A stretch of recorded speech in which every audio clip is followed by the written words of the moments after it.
I was laid off exactly 3 months pregnant with my first baby. I wish Google cared about parents and families the way they profess to, because I already feel like I'm failing as my first test of a mom, and my baby's not even here yet.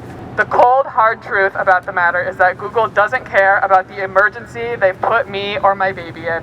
Since its humble beginnings as a search engine, Google has become an empire, expanding its reach into basically everything related to tech. From web browsers to smartphones, computers to video streaming, Google, now known as Alphabet, ranks among the top competitors. But beyond tech products, Google also owns Fitbit, Boston Dynamics, AdSense, Waze, and a whole bunch of other companies, making Alphabet one of the most influential corporations in daily life.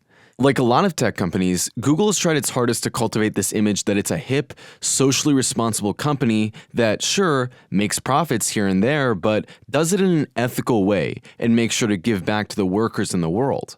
But underneath this carefully curated marketing is the same old cold, calculated corporate calculus that sees workers as mere budget items and barcodes. Google demonstrated this clearly last week when it laid off 12,000 employees, roughly 6% of its workforce. Google said it had to cut these employees due to cost, but members of the Alphabet Workers Union protested outside of Google's offices in Chelsea to point out that the roughly $1.4 trillion company can absolutely afford to keep these workers, given the fact that it made $13.5 billion in pure profit in the last quarter of 2022. While I'm standing here speaking to you today now, our executives are addressing investors on their earnings call. And I'm sure our executives are saying things like they're very sad that they had to make the difficult decision to let go of 6% of staff. But we all know they're also boasting how much cost was saved by this move. Google saved $900 million quarterly. That's a lot of money, okay? That's way more than I make, okay? I don't want to understate it. But it's really nothing compared to the $17 billion in profit they made in Q3. And that same amount, around $17 billion, was used for stock buybacks, which provide no benefit to our company other than providing investor value.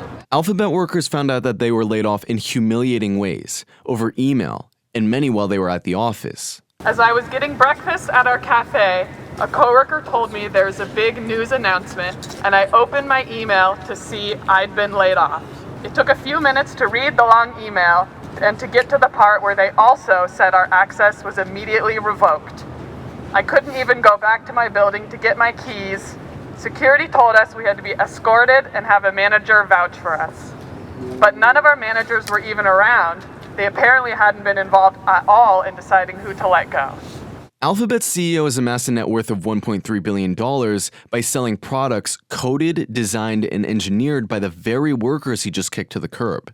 Members of the Alphabet Workers Union were sure to remind Sundar Pichai where his piles of money really came from. Right now, a tiny group of executives are making decisions on whether all of us here today will have a job tomorrow. None of us have any say into this, even though we are the ones building and growing this multi-billion-dollar company. Having a strong union means the company does not get to make decisions about layoffs without consulting their workers, which is our union. Recently, there's been a trend on the right of mocking tech workers, calling them pampered and privileged. But the truth is, even if tech workers make more than the average worker, these corporations see them the same way they see the rest of us, as workers. To them, workers are just line items on a spreadsheet that they can fire as soon as they no longer need them. But is this really smart? Google wants us to believe that tech workers are expendable, but in an increasingly advanced and highly technological society, there's no obscuring the fact that tech workers are as essential as any other worker.